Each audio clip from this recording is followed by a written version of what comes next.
Estamos viviendo los momentos más dramáticos de la historia.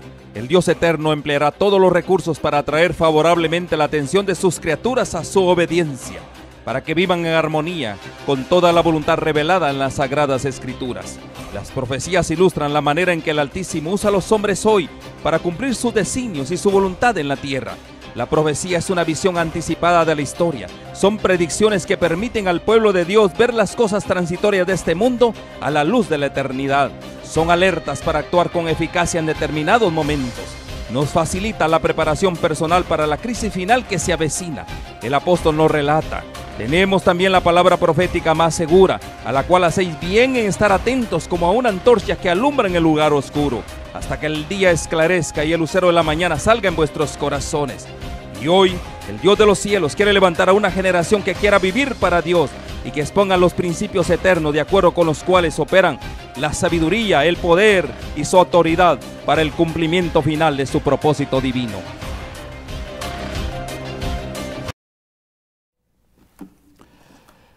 Un saludo muy cordial a cada uno de mis amigos y hermanos en Cristo Jesús. Este es el sexto tema de esta serie tan importante que hemos titulado Preparados para el regreso de Jesús en medio de la crisis. El título específico del tema de hoy es ¿Cómo conocer a Dios? Pero antes vamos a pedir la presencia de nuestro Dios.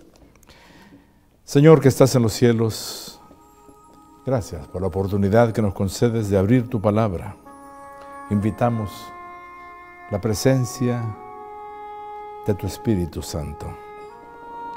Suplicamos que con la asistencia de Él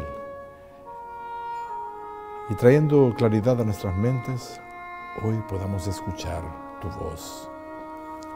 Y ahora te pido, sean gratos los dichos de mi boca y la meditación de mi corazón delante de ti. Oh Jehová, roca mía y redentor mío, en el precioso nombre de Jesús. Amén. Bueno, ya vimos que la crisis de la que hablamos puede ser cualquiera y toda crisis, ya que las crisis forman parte de nuestra vida. La semana pasada yo pasé una severa crisis y a la misma semana me di cuenta de dos familias muy apreciadas que también tuvieron terribles crisis. No dudo que alguno de los que me están escuchando también haya tenido o esté pasando por alguna crisis. Es que normalmente el ser humano pareciera que vive entrando o saliendo de una crisis. En esta serie hablamos de cómo nosotros hemos de enfrentar las crisis, ya que son parte de nuestra vida y como tal, pues de nuestra preparación para la crisis final y para el reino de los cielos. Hemos observado que el mundo ha demostrado que realmente no sabe cómo lidiar con las crisis, con los problemas que enfrentamos día a día. Por eso es que el mundo lo que sabe hacer es refugiarse en las drogas, en el alcohol, en la comida, en la glotonería, en los vicios y hasta en el suicidio. Y todo porque el mundo pues vive así, sin conocer a Dios. Cuando no se conoce a Dios y de pronto colapsa todo aquello en lo que la persona ha depositado su confianza, pues entonces la persona no tiene aliciente ni refugio. ¿Cómo se prepara uno? ¿O cómo se recupera uno cuando vienen los cambios repentinos en la vida? Cuando de pronto se esfuman los sueños, la dedicación, el compromiso, la lealtad, la inversión que uno ha dado a una carrera durante toda una vida y que de pronto perdemos. Ahora mismo el mundo está en crisis por una nueva variante del COVID-19. La variante se le conoce ahora como AB2. Y luego la guerra en Ucrania. Pero lo que en esta serie estamos enfatizando y buscando recordar es algo que la Biblia enseña, y es que Dios tiene la solución para cada crisis. Y todo porque Dios garantiza que su reino nunca está en crisis, su gobierno nunca está en crisis. Y por eso es que nosotros, como cristianos, no debiésemos temer nunca, porque el temor no es de Dios, ni viene de Dios. El temor viene del diablo. Hace algunas semanas alguien me hizo esta pregunta: ¿cómo puedo prepararme para esa verdadera y tremenda crisis final que está por llegar? Yo le contesté sin dilación ninguna, pues yo me prepararía de la misma forma que me prepararía si no hubiera crisis. Conociendo a Dios. Conociendo a Dios de tal manera que puede llegar a amarlo con toda mi alma y con todo mi corazón, y con todo mi corazón y con toda mi mente y con todas mis fuerzas, y luego entregarme a Él en servicio. Haciendo esto, por supuesto, con la fe de un niño y confiando en Cristo Jesús en cada paso de mi vida, siento que de esa forma yo estaría preparado hoy y siempre, y para cualquier crisis. Esa fue mi respuesta. Y como yo había mencionado que lo que buscaría hacer sería, pues con la fe de un niño, pues luego hablamos de la fe. Algo, por cierto, no muy conocido en estos tiempos. Tanto que Jesús en Lucas 18:8 preguntó: pero cuando venga el Hijo del Hombre, ¿hallará fe en la tierra?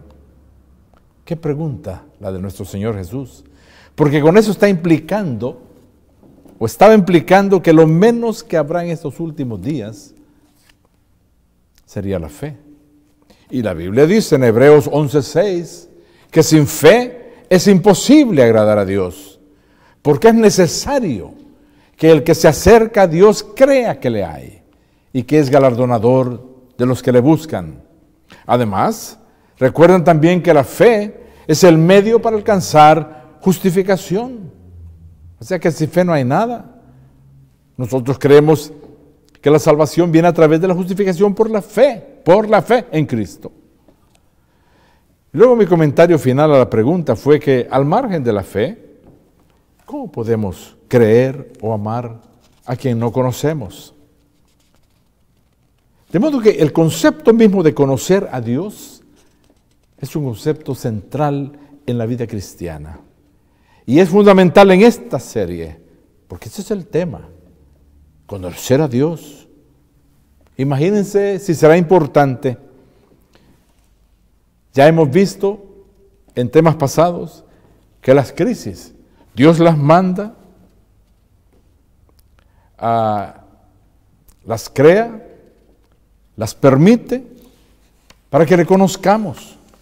Y nosotros reaccionamos a las crisis de acuerdo a si lo conocemos o no.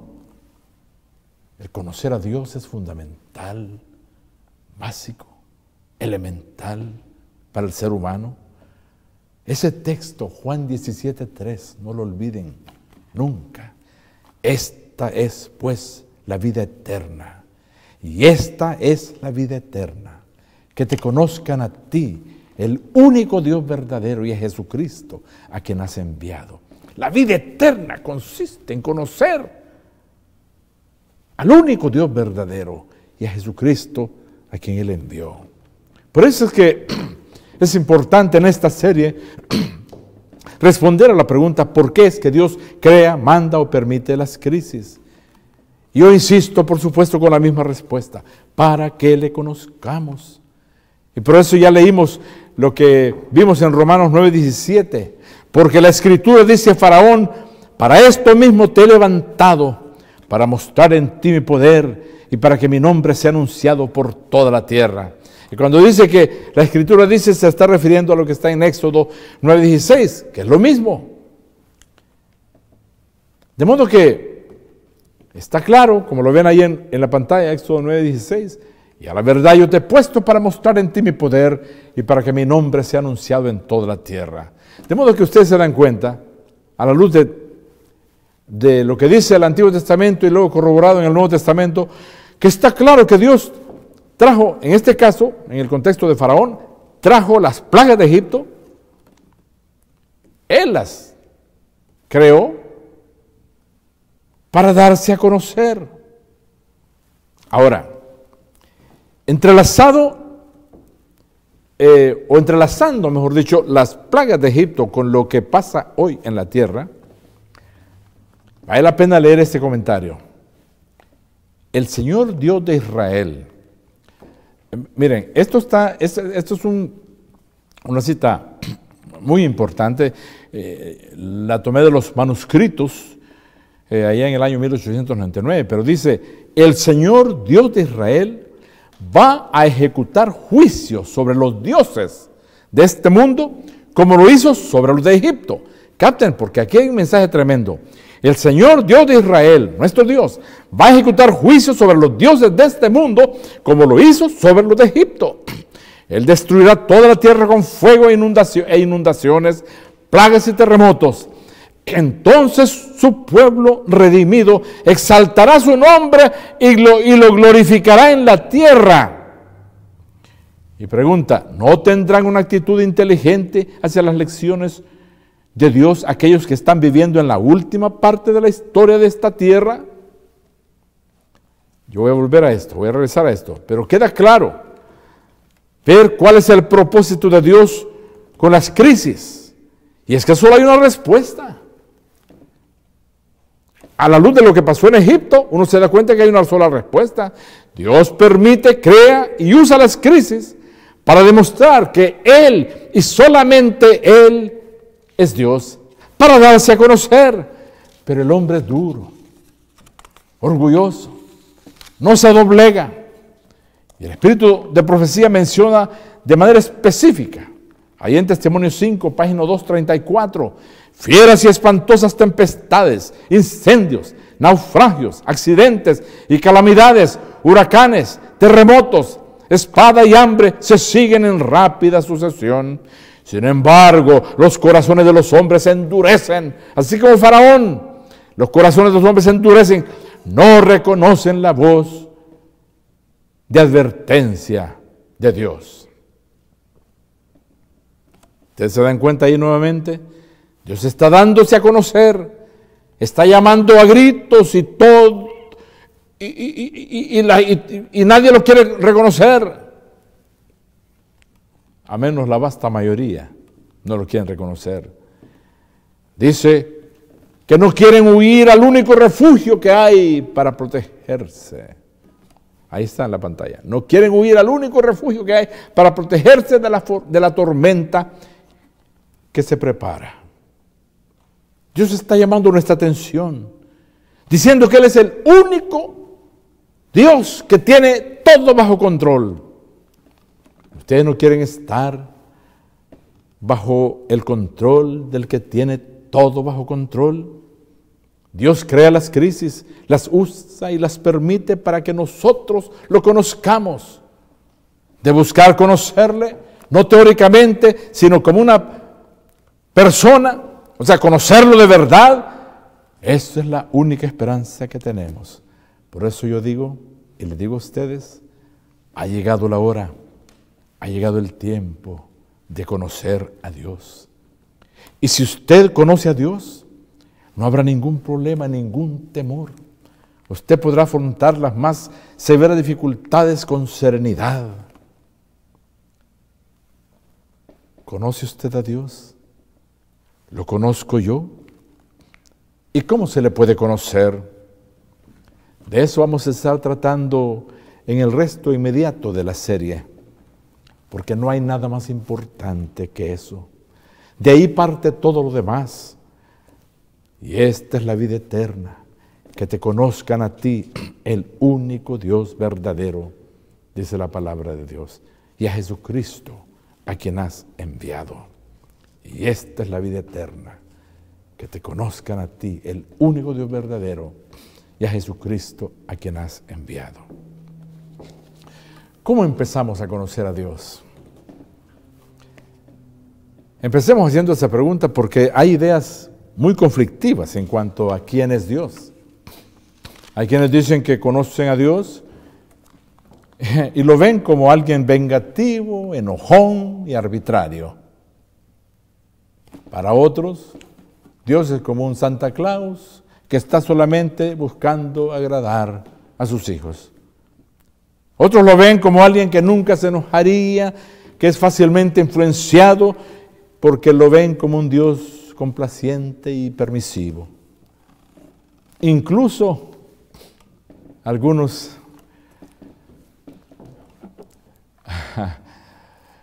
a ver si no voy a pisar un callo ahora, pero es algo que tengo muy cerca en mi corazón, porque lo he notado y me duele cuando escucho esto, pero le faltan el respeto a Dios, llamándole Diosito. Señoras y señores, no, Dios no es ningún Diosito. Dios es tan grande y poderoso que la Biblia dice que los cielos de los cielos no pueden contenerlo. Ahí en 1 Reyes 8:27 dice, el cielo en toda su inmensidad no puede contenerte. Los cielos de los cielos no te pueden contener. ¿Cómo puede ser que alguien tan extraordinario, tan poderoso, que los cielos de los cielos no puedan contenerlo, le llamemos Diosito? Usted no llamaría a su doctor, doctorcito, o a su pastor, pastorcito, ni a su mecánico, ni a su plomero, mecaniquito y plomerito. Es más, ¿saben ustedes? En la Biblia nadie se refiere a Dios como Diosito. Ni siquiera aquellos que más le amaron, dando sus vidas por Él, ninguno le llamó Diosito. Los ángeles cubren sus rostros cuando pronuncian su nombre. Dice el himno, Santo, Santo, Santo, Dios omnipotente. No llamemos a ese Dios santo y omnipotente Diosito. Él no dará por inocente al que tomare su nombre en vano, dice el tercer mandamiento. En esta serie vamos a tratar de descubrir por nosotros mismos quién es y cómo es Dios. Lo que buscamos es conocerlo, porque conocerlo a Él es tener vida eterna. Lograr una comunión personal con Dios es lo que Él más quiere de parte nuestra y lo que nosotros debiésemos desear sobre todas las cosas. Jeremías 31:3 dice, Jehová se manifestó a mí hace ya mucho tiempo, diciendo, con amor eterno te he amado, por tanto te prolongué mi misericordia. Dios está esperando que nosotros respondamos a su amor. Pero para hacer esto tenemos que conocer quién es Él y cómo es Él. Busquemos pues conocer a Dios. ¿Cómo es que Dios se revela a nosotros? Pues una de las maneras en que podemos conocer a Dios es viéndolo en la naturaleza. Salmos 19:1 dice, los cielos cuentan la gloria de Dios y el firmamento anuncia la obra de sus manos. ¿Se dan cuenta ustedes? Los cielos cuentan la gloria de Dios. La naturaleza nos revela a Dios. Salmo 77:19. En el mar fue tu camino y tus sendas en las muchas aguas. Salmos 104:24. Cuán innumerables son tus obras, oh Jehová. Hiciste todas ellas con sabiduría. La tierra está llena de tus beneficios. De modo que nosotros podemos ver a Dios en la naturaleza. Hay tantos cantos preciosos que hablan de cómo Dios se revela a nosotros en la naturaleza. Uno de los más populares tal vez Es el número, creo que es el número 67 en el Himnario Adventista, el viejo, no el nuevo. Señor mi Dios, al contemplar los cielos y astros mil girando en derredor, y al oírte en retumbantes truenos y al contemplar el sol en su esplendor, te amo y proclamo por tu gran poder. Cuán grande eres, oh Jehová.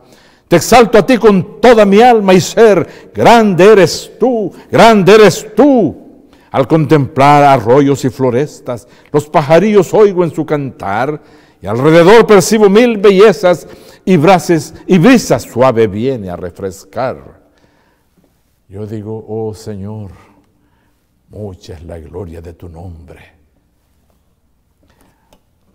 Hay alguien que me llega al corazón, es un poeta adventista colombiano, Ismael Rojas y Rojas. Este poeta lo admiro mucho porque se especializó en escribir versos exaltando precisamente el poder creativo de nuestro Dios, cómo se manifiesta en la naturaleza. Por ejemplo, vean, escuchen estos versos. Dice él, jamás he visto a Dios, pero presiento su mano bienhechora en mi existencia, cuando en la noche de mi vida siento su clara luz brillar en mi conciencia. Jamás he visto a Dios, pero los astros que resplandecen en la noche oscura, contemplo absorto sus divinos rastros y su estela inefable que fulgura. ¿Quién es ese que dice que no existe? ¿Quién es aquel que niega su evidencia? ¿Dudas acaso porque no le viste? ¿O porque el necio niega su existencia? Y ahora empieza acá, escuchen, dice, me habla de Dios la brisa mañanera, me habla de Dios el sol con sus fulgores, me habla de Dios la dulce primavera, me habla de Dios el valle con sus flores. Me hablan de Dios el átomo y la célula, me hablan de Dios el mar y la tormenta, me hablan de Dios la hormiga y la libélula y el pétalo de lirio que revienta. Me hablan de Dios los gélidos rocíos, las selvas, los volcanes, los nevados, el grito atormentado de los ríos y todos los peñascos y collados. Los valles, los desiertos y tibundos, las bestias de los montes y los mares, me han contado que Dios hizo los mundos y todas las regiones estelares. Cuando en las tardes de ópalo y topacio contemplo yo los vastos horizontes, hallo su nombre escrito en el espacio y en la frente rugosa de los montes. La alondra con su canto melodioso y el ruiseñor con su inefable trino me hablan del santo, eterno, poderoso, del que al relámpago trazó camino. Su luz brilla en los soles del vacío, las pléyades se visten con su gloria, y en la corriente límpida del río las linfas cantan su inmortal victoria. Todo enmudece y calla en la presencia de aquel que lo hizo todo de la nada y que muestra su grande omnipotencia en el trueno, en el mar y en la cascada. No se ve a Dios, pero su luz fulgura en la noche abismal de la conciencia, y desde ahí nos habla con dulzura, nos da su amor y su inefable ciencia. Qué hermosas palabras nos dejó este poeta extraordinario Ismael Rojas y Rojas. Yo de ahí paso, por ejemplo, al libro El Camino a Cristo. ¿Cómo comienza ese libro extraordinario? Empieza con estas palabras: la naturaleza y la revelación a una dan testimonio del amor de Dios. Mirad las maravillas y bellezas de la naturaleza. Pensad en su prodigiosa adaptación a las necesidades y a la felicidad no solamente del hombre, sino de todos los seres vivientes. El sol y la lluvia que alegran y refrescan la tierra, Los montes, los mares y los valles, todos nos hablan del amor del Creador. Dios es el que suple las necesidades diarias de todas las criaturas. Como se dan cuenta, la revelación de Dios en la naturaleza es sumamente importante. Tanto es así que Dios apartó un día en la semana, el séptimo día. No un día cualquiera, el séptimo día, para recordarnos de su poder creativo. Tanto es así que lo puso en el corazón del decálogo. Es el cuarto mandamiento. Cuando Dios da a conocer a sus hijos la importancia de acordarnos de ese día santo que Él santificó desde el mismo comienzo y que lo apartó y que lo bendijo. Y cuando uno se pregunta, ¿y por qué todo esto, Señor? En el versículo 11 de Éxodo 20, parte del cuarto mandamiento, Dios dice, porque en 6 días hizo Jehová los cielos y la tierra, el mar y todas las cosas que en ellos hay. Y reposó en el séptimo día, por tanto Jehová bendijo el día de reposo y lo santificó. ¿Se dan cuenta? ¿Por qué la importancia de guardar el sábado? Es que Dios en 6 días hizo todo, su creación. La naturaleza no solamente nos recuerda del amor de Dios, sino de que Él es el creador. Nosotros somos sus criaturas nomás. El séptimo día se nos dio como un memorial para recordar al Dios que tenemos. El monumento del sábado se necesita también para recordarnos de nuestra propia naturaleza, no solo de nuestra naturaleza pecaminosa, sino de nuestra naturaleza de dependencia que tenemos como criaturas. Por eso es que el día especial de adoración y culto a Dios no se limita a una hora en un lugar determinado. La relación de Dios con sus criaturas es constante. Y el cuidado que Él tiene de nosotros nos enseña de su amor. Pero, hay un gran pero. Imagínense, después de todo lo que he dicho sobre la naturaleza, hay un gran pero. La naturaleza también tiene su lado oscuro. Las flores se marchitan.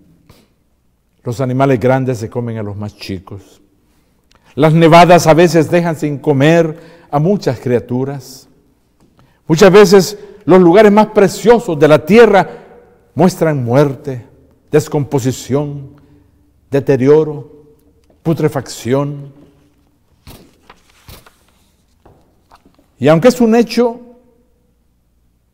el que siempre se ven las evidencias que nos recuerdan de un creador, también hay evidencias de los efectos del pecado.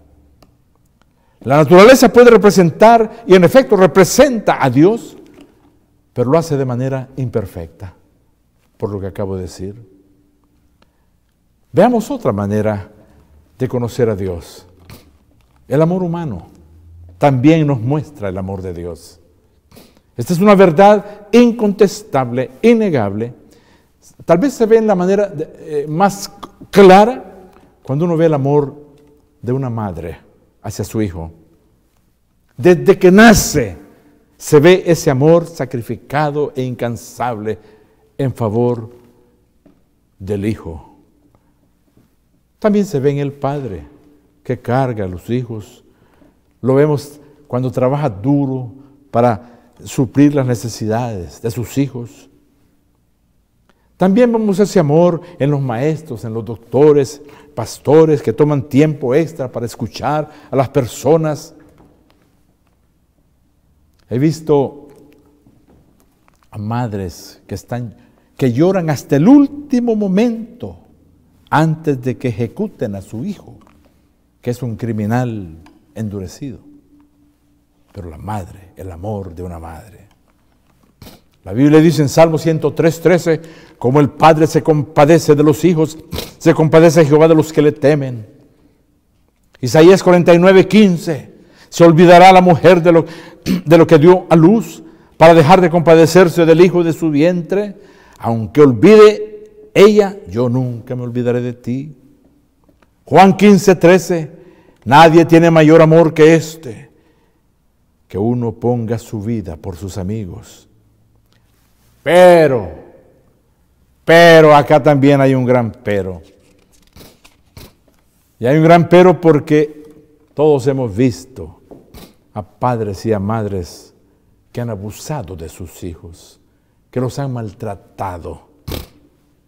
Todo tipo de abusos hemos visto en hijos. Por años a veces, padres abusando de hijos. Padres que han abandonado a sus hijos. Así que la Biblia nos habla de las limitaciones del amor humano cuando lo comparamos con el amor de Dios. Veamos otra manera de conocer a Dios. La palabra de Dios revela a Dios. ¿Queremos conocer a Dios? En la Biblia lo podemos conocer. Ahí se nos dice que Dios es lento para la ira y grande en misericordia. Jonás capítulo 4, versículo 2. Y oró a Jehová y dijo, ahora, oh Jehová, ¿no es esto lo que yo decía estando aún en mi tierra? Por eso me apresuré a huir a Tarsis, porque sabía yo que tú eres Dios clemente y piadoso, tardo en enojarte y de grande misericordia. Miqueas 7:18. ¿Qué Dios como tú, que perdona la maldad y olvida el pecado del remanente de su heredad?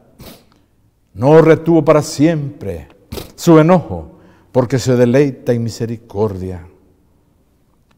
Por eso, 1 Juan 4:8 dice que el que no ama no ha conocido a Dios, porque Dios es amor.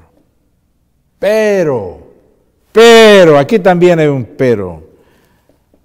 Digo porque sencillamente al leer la Biblia, algunos han sentido a veces un tantito de confusión cuando sienten alguna diferencia entre el Dios del Antiguo Testamento y el Dios del Nuevo Testamento. Es decir, aún en la Biblia parece que a veces nos podemos confundir con nuestro limitado entendimiento. Nosotros no siempre entendemos el carácter de Dios, no siempre entendemos cómo realmente es Dios. Cuando vemos todo de manera superficial. Pero ahora les presento algo que no tiene pero ninguno.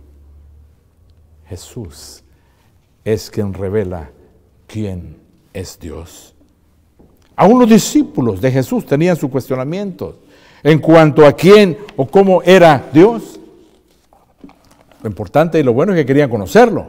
Pero ahí en Juan 14:8, Felipe preguntó diciendo a Jesús, Señor, muéstranos al Padre y nos basta. O sea, esta ha sido la pregunta de muchos, sobre todo porque no cesan los que hacen una diferencia entre el Hijo y el Padre. Hay quienes ven a Jesús todo amor y ven al Padre todo rigor. ¿Y cómo le contestó Jesús a Felipe? En el versículo 9, Juan 14:9, Jesús le dijo, ¿tanto tiempo hace que estoy con vosotros y no me has conocido, Felipe? El que me ha visto a mí, ha visto al Padre. ¿Cómo pues dices tú, muéstranos al Padre? Mis amados, la misión de Jesús en esta tierra fue la de revelar al mundo su Padre. El mundo tenía un serio malentendido sobre el carácter de Dios, lo que Dios fue, lo que Él es y lo que será. Y la mejor manera de conocer a Dios es aprender a conocer a Jesús. La vida de Jesús, su muerte. Todo esto presenta de la manera más clara quién es Dios. Jesús dijo, el que me ha visto a mí, ha visto al Padre. En el versículo 7 dijo, si me conocieseis, también a mi Padre conoceríais. Y desde ahora le conocéis y le habéis visto. El que conoce a Jesús, conoce al Padre. Lo dijo de diversas maneras. ¿Saben? En Lucas capítulo 13 hay una parábola interesante que no se estudia mucho, pero que ilustra el carácter y el amor de Dios. Yo lo quiero leer, pero de la versión popular, porque me parece que es un poquito más entendible. Versículo 6. Luego Jesús les contó la siguiente historia. Un hombre plantó una higuera en su jardín y regresó varias veces para ver si había dado algún fruto, pero siempre quedaba decepcionado. Finalmente le dijo al jardinero: llevo 3 años esperando y no ha producido ni un solo higo. Córtala, solo ocupa espacio en mi jardín. El jardinero respondió: Señor, dale otra oportunidad. Déjala un año más y le daré un cuidado especial y mucho fertilizante. Si el año próximo da higos, bien. Si no, entonces puedes cortarlo. ¿Quién está dialogando acá? A primera vista pareciera que es Dios, como el dueño de la viña, y que está hablando con Jesús, el viñador, el que atiende la viña, y que Dios le dice: córtala. Pero Jesús le dice, como quien dice que viene al rescate y trata de calmar a Dios y le dice, pidiéndole por favor que tenga un poquito de misericordia. Así parece, ¿no? Pero no es así. Veámoslo otra vez. Es que Dios estaba, como dice 2 Corintios 5, 19, Dios estaba en Cristo reconciliando consigo al mundo. Dios está tan interesado en nuestra salvación como el mismo Cristo. De modo que lo que vemos en esta historia realmente es al Padre y al Hijo. Vemos los dos lados del carácter de Dios, su justicia y su misericordia. No se trata de que Jesús le está suplicando al Padre que se tranquilice, sino que Dios está envuelto en las 3 personas de la familia celestial, poniendo un balance entre la justicia y la misericordia. La justicia es parte inescapable del carácter de Dios, y qué bueno que así lo sea, pero la misericordia es de igual manera parte inescapable de su carácter, y por eso, por supuesto, también estamos agradecidos. Jesús hizo claro cuando vino a esta tierra que había venido no para perder las almas de los hombres, sino para salvarlas. ¿Y quién no ha escuchado Juan 3:16? Porque de tal manera amó Dios al mundo, que ha dado su Hijo unigénito para que todo aquel que en Él cree no se pierda, mas tenga vida eterna. Porque no envió Dios, versículo 17, no envió Dios a su Hijo al mundo para condenar al mundo, sino para que el mundo sea salvado por Él. Es claro, pues, en el corazón de Dios, Él es 100% justicia y 100% misericordia. Y uno ve eso en la cruz del Calvario, cuando ve lo que el Padre hizo en el Hijo en el Padre, en fin, para que tengamos vida eterna. Volviendo a la parábola, me parece a mí escuchar a Jesús, por lo tanto, diciendo: déjalos un rato más, un poco más, para que yo obre un poquito más en ellos. Y es lo que vemos nosotros hoy en día. Vemos a Dios luchando un poquito más, dándonos una crisis pequeña con el COVID, con la guerra en Ucrania, dándonos tiempo de gracia para que nos prepare para la grande crisis que se avecina, para mientras tanto alcanzarnos con su amor. Mirad cuál amor nos ha dado el Padre, que seamos llamados hijos de Dios. Eso está en 1 de Juan 3:1. Por esto el mundo no nos conoce, porque no le conoció a Él. ¿Cómo miramos nosotros? Mirad cuál amor nos ha dado el Padre. ¿Cómo miramos nosotros el amor de Dios? Mirando a Cristo. Nosotros miramos el amor de Dios fijando nuestros ojos en Cristo, como dice el corito: fija tus ojos en Cristo, estudiando su vida, estudiando sus preceptos, estudiando sus enseñanzas, meditando en ellas y buscando emularlas. Todo esto porque Jesús es Dios. En la versión popular dice Juan 1:1 y 2 que antes del conocimiento del mundo ya existía Cristo, y Cristo estaba con Dios y era Dios, estaba ahí con Dios en el comienzo. Una vez alguien preguntó: ¿y si Dios amó tanto al mundo, ¿por qué no vino a morir Él? ¿Por qué envió a su Hijo? Bueno, a mí me pareció una respuesta interesante la que escuché, muy buena. Venía de un padre de familia. Dijo, si uno tiene un hijo a quien ama, es más fácil sufrir uno que ver a su hijo sufrir. Pensemos, fue terriblemente duro, tiene que haberlo sido, para el padre ver a su hijo sufrir.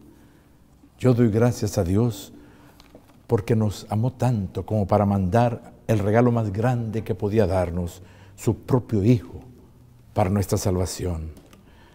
Es bueno saber que Dios nos ama igual que como Jesús nos ama. Y tal vez más maravilloso saber que Él nos ama como ama al mismo Cristo Jesús. Esa es una parte de una cita del Espíritu de Profecía que ya compartí con ustedes. De modo que es motivo de gratitud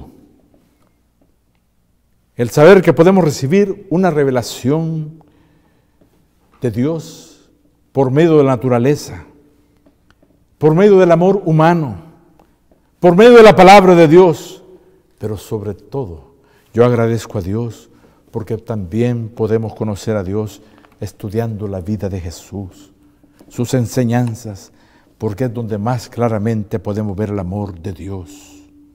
Y en Jesús no hay peros. Nosotros seguiremos aprendiendo en esta serie a conocer a Dios. Pero para terminar, al hablar de mirad cuál amor nos ha dado el Padre, y en vista de la triple crisis que estamos viviendo, el COVID, la guerra en Ucrania y la del temor, ¿qué quiere decir la palabra de Dios en 1 de Juan 4:18? No pierdan esto, me parece la mejor manera para terminar. En el amor no hay temor, sino que el perfecto amor echa fuera el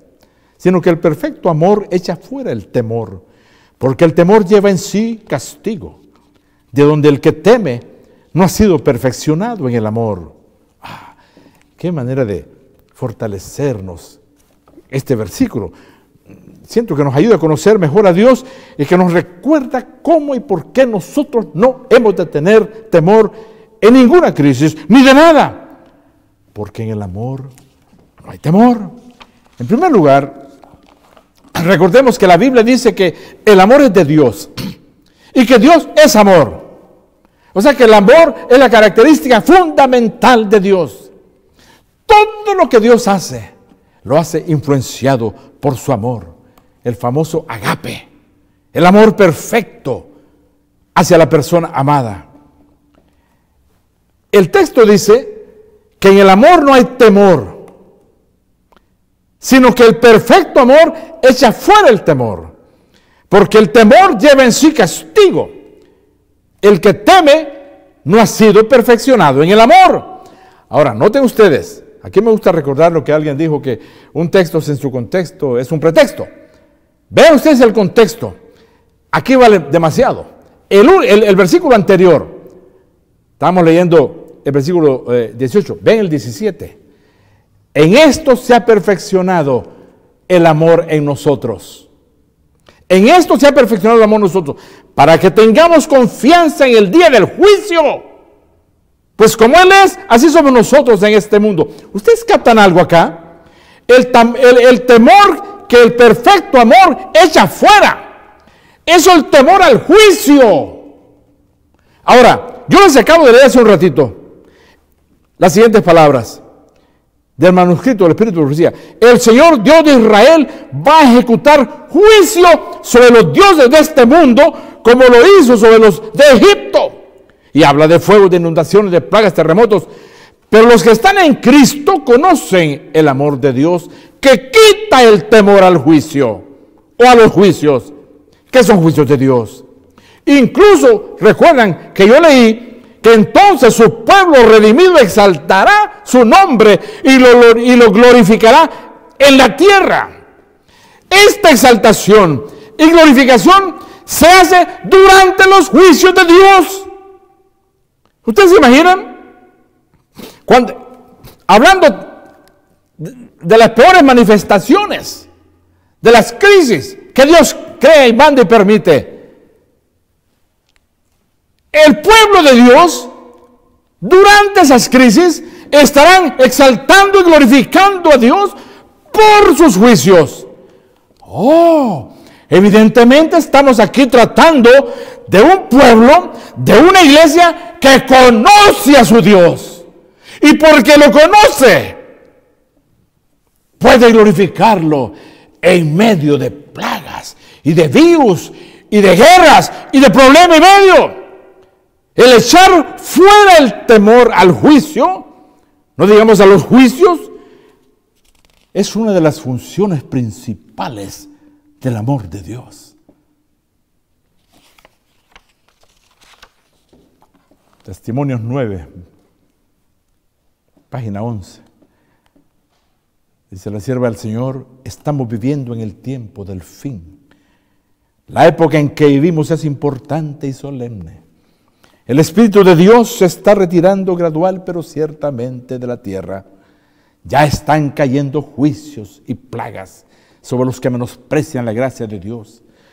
Las calamidades en tierra y mar, la inestabilidad social, las amenazas de guerra, como portentosos presagios, anuncian la proximidad de acontecimientos de la mayor gravedad. ¿Saben qué? La persona que no tiene a Cristo está bajo juicio de condenación y tiene mucho que temer. Lo dice Juan 3:18. Juan 3:18 dice: el que en él cree no es condenado, pero el que no cree ya ha sido condenado, porque no ha creído en el nombre del unigénito Hijo de Dios. Pero una vez que la persona está en Cristo, el temor del juicio y de los juicios se va. La persona se ha reconciliado con Dios, y como dice Romanos 8:1, ninguna condenación hay para los que están en Cristo Jesús. Ahora pues, ninguna condenación hay para los que están en Cristo Jesús, los que no andan conforme a la carne, sino conforme al Espíritu. El único que tiene que tener temor al juicio o a los juicios de Dios es el que no tiene a Cristo. Juan 3:18, el que en él cree no es condenado, pero el que no cree ya ha sido condenado, porque no ha creído en el nombre del unigénito Hijo de Dios. Por eso en Romanos 8:38 dice: por lo cual estoy seguro de que ni la muerte, ni la vida, ni ángeles, ni principados, ni potestades, ni lo presente, ni lo porvenir, como quien dice, ni la crisis del COVID, ni las guerras, ni los rumores de guerra, ni la crisis final, ni lo alto, ni lo profundo, ni ninguna otra cosa creada nos podrá separar del amor de Dios, que es en Cristo Jesús, Señor nuestro. El amor de Dios por nosotros no cambia, ni varía. Juan 10:29 dice que nadie las puede arrebatar de la mano del Padre. Ese es el amor de Dios que echa fuera el temor. La seguridad que tenemos porque conocemos a nuestro Padre y el amor que lo motiva. 2 Timoteo 1:7 dice que Dios no nos ha dado el espíritu de temor. Algunas versiones dirán cobardía, diferentes palabras. Me encanta, y en inglés también lo dice bien claro: God has not given us a spirit of fear. No nos ha dado el espíritu de temor. Pero de pronto,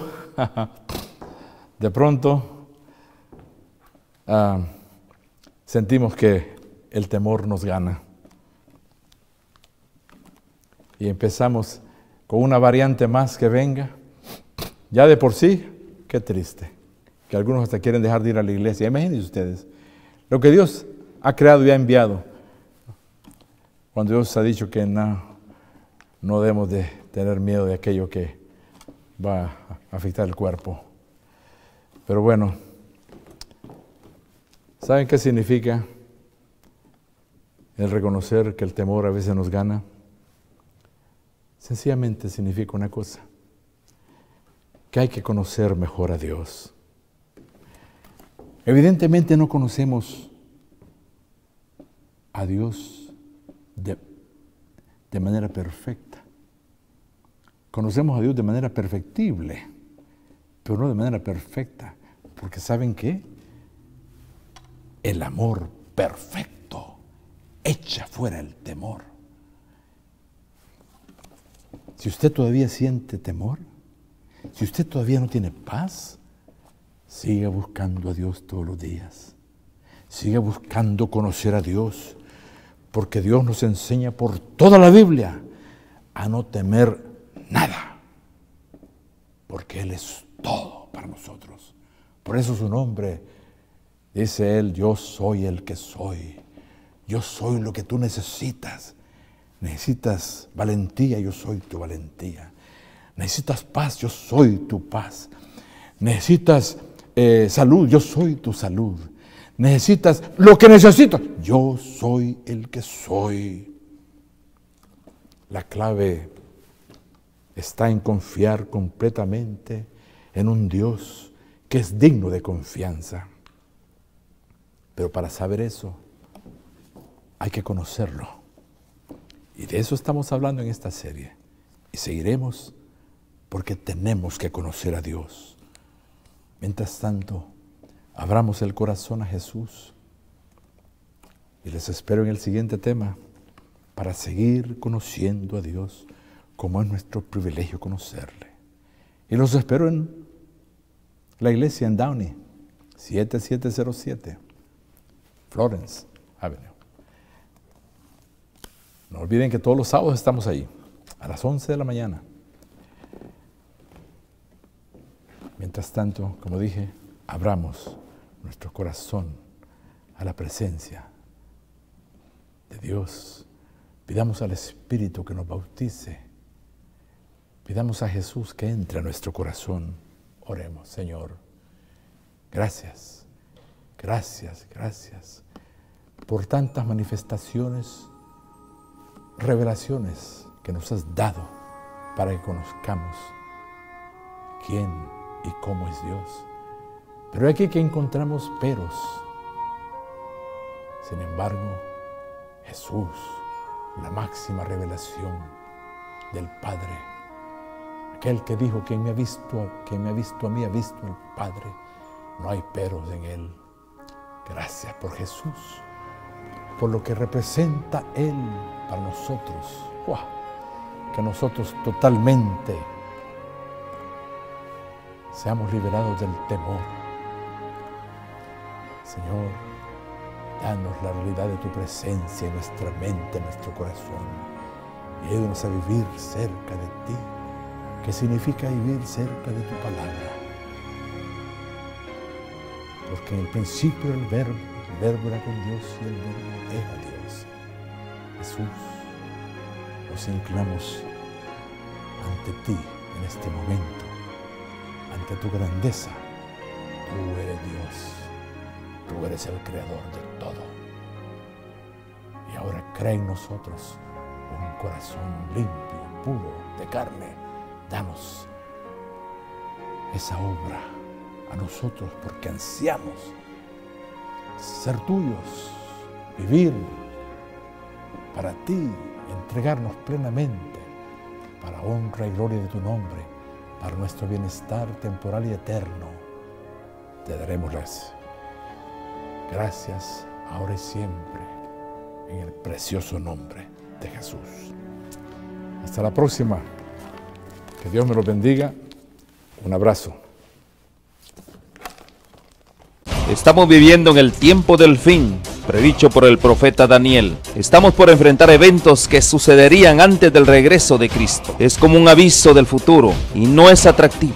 Es el drama de nuestro mundo. El pecado, el sufrimiento, la muerte, la caída de las naciones, guerras, hambrunas, la difusión del evangelio, engaños, terremotos y otros. Estamos viviendo los peligros del tiempo del fin. Todo esto es según Cristo, principio de dolores. Pero tenemos la palabra profética más segura. Cristo dijo a su pueblo: yo estoy con vosotros todos los días hasta el fin del mundo. La iglesia es la familia de Dios en la tierra y debemos entender los tiempos en que vivimos. Como continuadores del pueblo de Dios, se nos invita a salir del mundo y a prepararnos para reunirnos para la verdadera adoración, para estar en comunión unos con otros, para recibir instrucciones de las profecías que hiciera que el lucero de la mañana, Cristo Jesús, resplandezca en nuestros corazones. Asimismo, servir a toda la humanidad y cumplir con la sagrada comisión de ir y hacer discípulos. Oro para que el Señor Jesús use estos medios como instrumentos en sus manos para que usted pueda sentir el hambre y sed por más de la verdad absoluta. Que el Señor les guarde.